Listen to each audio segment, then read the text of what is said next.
Les damos la bienvenida a Nuestros Libros, un programa que hoy dedicamos a la colección de obras ilustradas de Alfonso Reyes. Nos da mucho gusto estar aquí en Casa del Libro. Es una colección que coeditamos con la Universidad de Nuevo León y gracias por el apoyo del Sistema de Radio y TV Nuevo León. Comenzamos.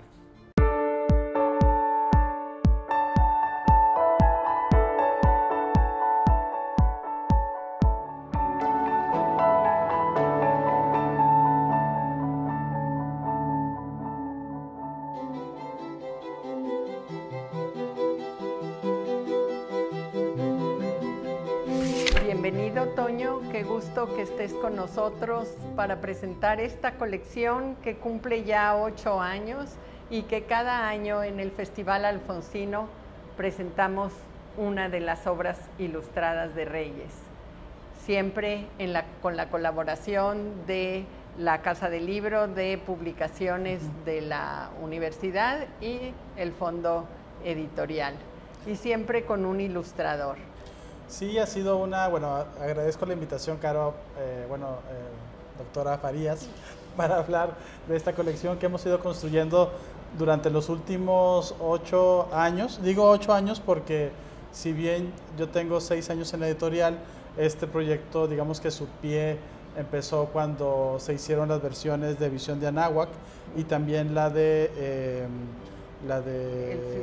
El Suicida y Cartones de Madrid, que fue cuando yo llegué a la editorial ya estaban esos 3 libros y me parecía como una muy buena idea poder conseguirlos, poder aumentar esta colección y bueno, gracias al apoyo del Fondo Editorial Nuevo León y también el apoyo en algunas partes de este viaje de la Facultad de Filosofía y Letras, también de la Universidad Autónoma de Nuevo León, es que hemos podido sacar estos ya 9 libros tan hermosos. 8 libros. 8 libros con el de ahora. Y bueno, pues es una excelente manera de acercarnos a la obra de Reyes, contando con la participación de magníficos ilustradores que con su lectura nos ofrecen una versión que puede ser como más actual o más para todo el mundo de la gran obra de Reyes de la que se han editado las obras completas, pero la verdad han sido muy apreciados estos volúmenes ilustrados.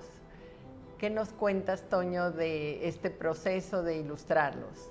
Pues ha sido un trabajo muy interesante porque, como bien dices, cuando hablamos de la obra de Alfonso Reyes siempre nos viene a la mente las obras completas, ¿no? Y estas obras completas que ofrecen, sí, por supuesto, una emoción, ¿no?, de tener la obra reunida de un autor, sí, pero al mismo tiempo la complejidad de dónde entrar a esta obra completa, por qué secciones empezar a leer. Así que, la decisión que se ha ido tomando en conjunto con ustedes es que estos libros busquen y muestren también a un Alfonso Reyes que sea muy cercano a la gente. Esa ha sido una característica porque no hemos editado hasta ahora libros o fragmentos de él que tienen que ver con las cuestiones estéticas, con su trabajo crítico, con sus revisiones de la cultura griega, sino más bien con el Reyes cotidiano, el Reyes que sale de su casa en Madrid para ver cómo es su espacio, el Reyes que recibe la primera llamada de la muerte, digamos, el Reyes que se va en coche para recibir un honoris causa a la Universidad de Berkeley. Entonces, así se han ido construyendo estas antologías o estas reuniones de textos de Reyes y creo que, como bien dices, han sido muy bien recibidas. A la gente les gusta, a los lectores, y sobre todo la posibilidad de, mediante la ilustración, encontrarnos un Reyes que nos damos cuenta que no es un Reyes del siglo pasado, sino que es un Reyes presente, es un Reyes que sigue gustando a los lectores y que con el trabajo de la ilustración pues puede darnos otro tipo de lecturas también. Claro, y esta mirada del que va a ilustrar, esta mirada estética hacia cómo lo ve en imágenes. Empezó trabajando en ellas Rafael Teniente, Cartones de Madrid lo hizo tanto el prólogo, Jorge Fernández, y pues Cuando creí morir, las ilustraciones las hizo Mario Rosales, son bellísimas, y pues también participó Damián Ontiveros en la ilustración, también Armando Fonseca y Amanda Mijangos. Ha sido un trabajo, además todos ellos son artistas de primer nivel, tanto en la plástica nuevoleonesa como en los libros de ilustración para niños y jóvenes en el país. El libro, por ejemplo, ilustrado por Amanda, pues obtuvo este premio en Bratislava como uno de sus mejores imágenes para libro. Entonces, ha habido pues una conversación muy interesante alrededor de los textos de Reyes y de los ilustradores. Claro, y nosotros como lectores, al leer el texto y mirar la imagen, pues sentimos esa relación entrañable que construyeron los ilustradores. Digamos el caso de Amanda con Parentalia. Son muy cercanos los dibujos a algo que podemos imaginar. O Cuando creí morir, Mario Rosales va a captar esa situación en la que estaba Reyes a través de imágenes muy cuidadas, muy bellas. O el de Berkeley, de Berkeleyana de Armando Fonseca, que es un libro que la historia puede ser hasta cierto punto muy tranquila. Es Reyes que se va de viajero y de aventurero en su coche y que lo hace desde la Ciudad de México hasta California y regresa. Pero el trabajo gráfico de Armando Fonseca, yo creo que es uno de los... Todos son grandes obras, grandes trabajos, pero creo que ese es uno que juega mucho con el símbolo, porque de pronto tenemos una mancha, una línea que con esta sola forma un cactus y forma también el coche y forma el humo. Entonces, realmente cada uno de estos libros está impreso, no solamente el texto de Reyes, sino también la mirada de cada ilustrador y cómo cada uno y cada una de ellas lo hace de una manera, no sé, tan personal, ¿no? Claro, y nosotros pues de verdad nos sentimos cercanos. Con Armando parece que viajamos porque la línea tiene tal movimiento que vuelan las hojas, vuela el carro o se queda atorado, el desierto que recorre también lo transmite a nosotros, las dificultades del viaje, todo está ahí. Y pues, ¿qué decir del que vamos a presentar en el Festival Alfonsino el próximo lunes a las 11 de la mañana en la Capilla Alfonsina?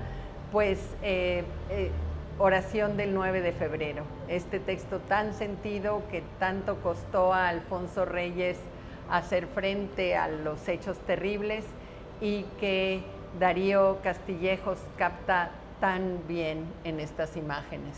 Unas imágenes que tienen que ver, son una cuestión que me llamó mucho la atención es que las imágenes de Darío son una página completa, en las otras se juega con el espacio en blanco, bueno, con las de Mario Rosales también ocurre, pero le llena como tanto, hay como un concepto de prisma en cada una hay muchas figuras geométricas con las cuales se conforman las imágenes de la sonada militar que acabó con la vida de Bernardo Reyes, pero también de la vida de Bernardo mismo, este gran gobernador de Nuevo León, o este gobernador de Nuevo León, para no entrar con adjetivos, que marcó una historia no solamente para nuestro estado, sino también para el país. Así que el libro realmente no tiene ninguno de ellos lo tiene. La visión de Anáhuac, que es un libro hermosísimo, pero cada uno de estos se pueden encontrar pues aquí en la Casa del Libro, pero también en el Fondo Editorial Nuevo León y seguro lo van a disfrutar, son libros de colección. Pues sí, nos da mucho gusto terminar esta primera parte e invitar a Víctor Barrera Enderle y al propio Toño a comentar ahora los prólogos, cuál es su función y cómo van ocurriendo en cada libro. Pasamos un corte y regresamos.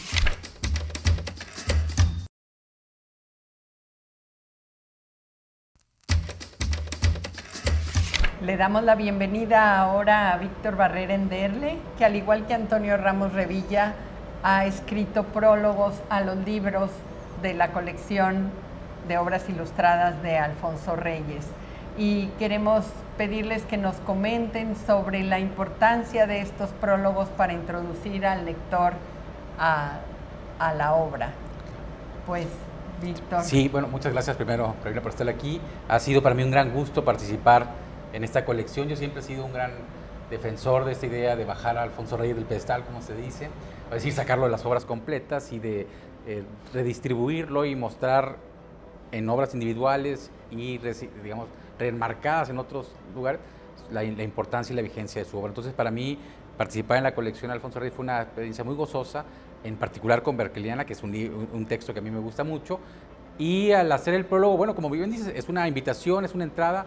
En el ámbito filológico sí que es un paratexto o un dispositivo crítico, pero en términos prácticos es un portal donde uno coloca el texto, es decir, que muestra lo que rodea esta obra, ¿no? El contexto, la vida un poco de Reyes, las circunstancias de la escritura, datos que le van a servir al lector y a la lectora para disfrutar más el texto, ¿no? Para mí es una de las funciones primordiales de un prólogo, que ayude a aumentar el goce de la lectura, que no atiborre con datos inútiles, sino que distribuya una información importante para contextualizar, como mencioné, ¿no? En el caso del libro que me ocupó a mí, es una crónica deportiva, podríamos llamarla así, un texto muy singular en el corpus autobiográfico de Reyes, que escribió en los años 40 y no se publicó hasta el principio de los años 90, cuando se recogió en las obras completas, en ese tomo 24 que editó José Luis Martínez, que recoge, digamos, la mayoría de los textos autobiográficos de Reyes, pero estaba dentro de un grupo muy amplio de textos, ¿no? Entonces se perdía, generalmente no se le dimensionaba como merecía, al menos eso me parecía. Entonces, platicando con Toño la posibilidad de qué textos podría ser, yo le sugerí porque tiene varias cosas que a mí me parecen muy singulares. Una, que es casi un road trip, digamos, que se anticipa unos años a la famosa novela En el camino de Jack Kerouac, por ejemplo, ¿no? De este viaje en carretera, porque también, y eso lo digo un poco en el prólogo, a partir de los años 20, en Estados Unidos antes, por supuesto, pero en México, se empiezan a consolidar la red de carreteras, es decir, se crea una posibilidad de turismo diferente a la que se hacía antes, que era básicamente en tren, o mucho antes pues en carroza, ¿no? Pero el viaje en tren implicaba horarios y tener muy apretada una agenda, ¿no? Porque era de un punto A a un punto B. El viajar en carro te permitía hacer tu propio itinerario, que es lo que va a hacer Reyes. Él tiene, como bien dijo Toño en el segmento anterior, él recibe una distinción de la Universidad de California, de Berkeley, y hace cuentas y cree que puede llegar en un lapso, digamos, de menos de un mes, porque tiene que regresar a México. Además, él en ese momento, en 1951, era el director del Colegio de México y tenía que firmar los cheques de los pagos, es decir, toda la carga administrativa, ¿no? Entonces hace cálculos y viaja él, su hijo y el chofer del Colegio de México en un carro particular y hacen un trazo muy interesante, porque además, como les dije, eligen pasar por Monterrey, por ejemplo, para visitar la tierra, y luego ese es el viaje en Estados Unidos, ¿no? Entonces, pues sí, qué interesante conocer esa parte de la vida cotidiana y esas pequeñas cosas que se pueden volver muy grandes y que van a llevar a un resultado final, pero es una aventura por la que muchos de nosotros hemos pasado. Entonces, ese Reyes, con todas estas cuestiones cotidianas, va a hacerlo muy cercano. Muy cercano, porque se enfrenta a averías del carro, que se poncha una llanta, que hay que cambiar una pieza. Sí. Y pues, ¿y tú, Toño, qué nos quieres agregar? Pues creo que esta labor. Ahora que decía Víctor de que es un texto que le gusta mucho, creo que esa es una función importante para quien escribe un prólogo, que debe ser un texto que ha leído, que de alguna manera también le significa a él, a quien escribe el prólogo, no solamente en lo que significa para la obra del autor, sino también en el lector. Al final de cuentas es un lector el que está invitando a otros a que se acerque a la obra. Yo recuerdo uno de los mejores prólogos que he leído, es uno bien cortito, que es un prólogo, invitación a un libro de Lino Novas Calvo que se llama El Negrero, y lo escribe Reinaldo Arenas. Y él dice: envidio a todo aquel que leerá este libro por primera vez. Así, es sencillito. Y entonces creo que eso es con más palabras tal vez, esa debería ser como la función de todo un buen prólogo, decirle a alguien: a ver, te envidio porque vas a leer esto, y para que lo leas, para que puedas disfrutar este recorrido como una especie como de guía de turista. Estas son algunas rutas y son algunas claves por las cuales puedes entender el texto. Y en esas claves pues ya se abre a la personalidad del prologuista, si decide decantarse por el tema del lenguaje, si se decanta por el tema de la prosa. Bueno, la prosa y el lenguaje es lo mismo. Me refiero a la trama, a los vaivenes de la historia, o si también habla un poco de su propia experiencia como lector con este libro. A mí en mi caso, con Parentalia, es un libro que me gusta mucho de Reyes, es uno de mis libros con los cuales entré realmente a la obra de Alfonso Reyes, y es de los que siento como más cercano también a mí, puesto que también tengo ahí como una relación con la familia y el concepto del abuelo. Reyes habla en este libro de Parentalia sobre su abuelo Domingo Reyes. Entonces, es un texto muy, muy humano, es algo que tiene la colección, que son textos no tanto del intelectual, sino del hombre. Y por eso cuando Víctor me recomendó, y que yo después te pasé esa recomendación a ti de publicar Berkeleyana, pues claro, una novela, un road trip, todos podemos entender eso, ¿no? De pronto, a ver, vamos a leer a Ícaro, a Dédalo y a Ícaro, y desde esta perspectiva, bueno, pues sí lo podemos entender, pero hay que ir como por pausas. Entonces, esa es, yo creo que la función principal del prologuista. Y mucha gente a veces no los lee. Creo que también eso es muy cierto, que mucha gente toma el libro y ve el prólogo y pero en algún momento este prólogo impulsa también la conversación, ya que has pasado por toda la obra, regresas para ver si tienes estos puntos en contacto con quien lo ha leído también, si algo, a diferencia de si lo lees al principio, y de alguna manera también te guías por esa lectura. Así que son estas funciones que tienen la lectura tan interesantes, y los libros como dispositivos también de lectura, ¿no? Claro, pues sí, lo vuelven más entrañable, o sea, esa idea de la familia, de conocerla a todas, de pensar en nuestros propios ancestros, en los más cercanos, pues se va a dar aquí. Pues les agradezco mucho esta parte. Vamos a pasar a una pausa para continuar en la siguiente sección. No se vayan, vamos a estar entrevistando a Héctor Perea, que es el autor de nuestro último libro de la colección, Oración del 9 de febrero. Gracias.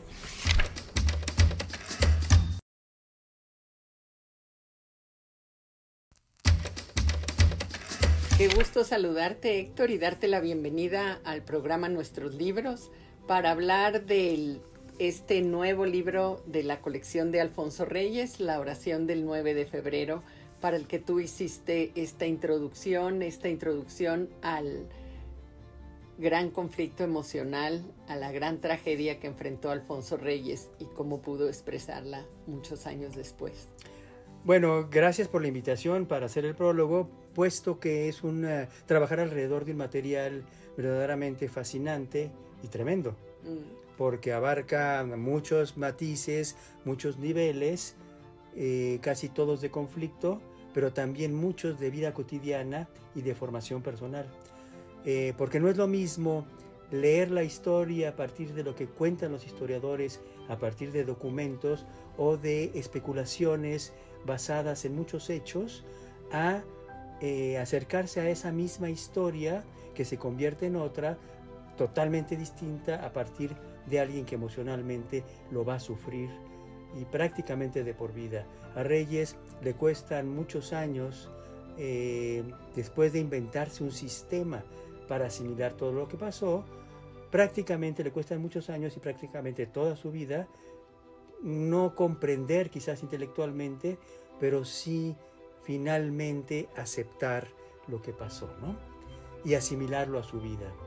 Por algo, en un momento dado, él dice que cuando muere el padre, en una situación que él llama un accidente, pero que es mucho más complejo que eso, él muere y al mismo tiempo en ese momento renace. Héctor, en este libro agrupamos Oración del 9 de febrero, pero también el poema 9 de febrero de 1913 y otros dos textos que son anteriores. ¿Qué nos puedes comentar sobre lo que sí publicó Reyes en vida y lo que no publicó? Bueno, es sabido que Reyes escribe el texto ensayístico, digamos, la crónica que él hace de los acontecimientos que van a llevar a la muerte del padre, y que no lo publicó. Lo escribió en Sudamérica, en sus estancias sudamericanas, y lo guardó en un cajón, y en México también lo conserva en un cajón de su escritorio de la Capilla Alfonsina, y no es hasta tiempo después que se descubre el texto y se publica. El otro poema sí lo publica en vida, pero el conjunto de materiales que incluye este libro es muy interesante porque es una historia que se va contando a partir de distintos momentos y en la que se explican distintas cosas. Por ejemplo, hay un material que habla de cuando él se levanta por primera vez contra Madero. Nunca se dice en el texto, pero uno lo concluye a partir de conocer los hechos históricos, y que trata de una escena inaudita en la vida de un intelectual, de un escritor que se convertiría en modelo de muchos escritores de habla hispana y de otras lenguas, de distintas culturas. Y lo dice en este texto Reyes, que está él junto con sus hermanos y sus hermanas encerrado en la casa y con la madre, esperando a que llegue el padre, porque con este primer movimiento antimaderista, pues tiene consecuencias terribles en la ciudad, y persecuciones, enfrentamientos, y se piensa que el padre podría no llegar a la casa. Finalmente se están protegiendo, está protegiéndose la familia, y hay algunas visitas que llegan, pero ellos están armados. Están las hermanas y Reyes con rifles, esperando lo que pudiera pasar por este movimiento. Finalmente llega el padre, se sienten protegidos, pero mandan a las hermanas y al padre a otro lugar para que estén mejor, ¿no? Y Reyes está combinando una cosa que es muy interesante. Está en el momento en que podría desatarse una guerra o podría haber un asalto a la casa y ellos estar en peligro, y al mismo tiempo está hablando en su texto de que tiene invitaciones en Europa de intelectuales italianos y franceses para hablar de su primer libro. Y tiene enfrente de él las cuartillas que está llenando, y la mujer está leyendo con mucho gusto mientras está la situación terrible. Hay un momento en que dice, bueno, si nos salvamos de esta, le voy a contar a estos europeos en qué momento yo leí sus invitaciones, para que vean la situación que estábamos pasando. Pero junto con este material hay, bueno, el ensayo, la crónica ensayística, en donde cuenta la vida del padre y por qué es tan importante que él escriba esto, puesto que inicia un proceso prácticamente psicoanalítico de recuperación de la seguridad, de su amor a la vida, de su amor a la literatura, y de cómo enfrentó él el problema de que el padre de repente fuera como un Atlas en derrumbe, ¿no? De haber sido un héroe, de haber sido un muy buen administrador, muy buen gobernante, ministro de la guerra, cómo entra él en una depresión. Nunca se habla de términos psicoanalíticos, pero tú entiendes lo que está pasando. Es un hombre que está perdido ya, el padre, cuando ve que su mundo se derrumba, porque desaparece todo ese contexto social, económico y político en el que vivió, en el que se formó, y él podría haberlo salvado al país es lo que piensa Reyes, de esta situación que se presenta. Nunca llega a entender que llega la democracia, ¿no? Entonces eso es muy fuerte, y Reyes es muy interesante porque Reyes lo trata a partir de hablar tangencialmente del acontecimiento político, ideológico. Lo que se afronta de frente es la personalidad del padre como un intelectual guerrero. Es como un héroe griego de libro, de aventuras, podríamos decir, pero también de grandes odiseas, digamos, ¿no? Ya lo creo. Pues sí que vamos a querer leerlo. Te agradecemos mucho esta participación. Muchas gracias a Héctor Perea, autor del prólogo a Oración del 9 de febrero, por su participación. Agradecemos también a Víctor Barrera. Encantado de estar aquí. Felicidades, Carolina, felicidades, Toño, por esta colección que nos acerca a Alfonso Reyes de una manera lúdica, también vital, ¿no? Testimonial. Entonces yo estoy muy contento de participar, de formar parte, y lo felicito de nuevo. Muchas gracias. Muchas gracias. Toño, muchas gracias también por tu participación. Al contrario, gracias también por la invitación, y bueno, recordarle a quienes nos estén mirando que el libro se presenta el próximo lunes a las 11, lunes 30 de mayo, en la Capilla Alfonsina, como parte de los eventos del Festival Alfonsino de la Universidad Autónoma de Nuevo León, así que ahí los esperamos. Pues muchas gracias, y también los esperamos el próximo sábado en otro programa, Nuestros Libros. Gracias.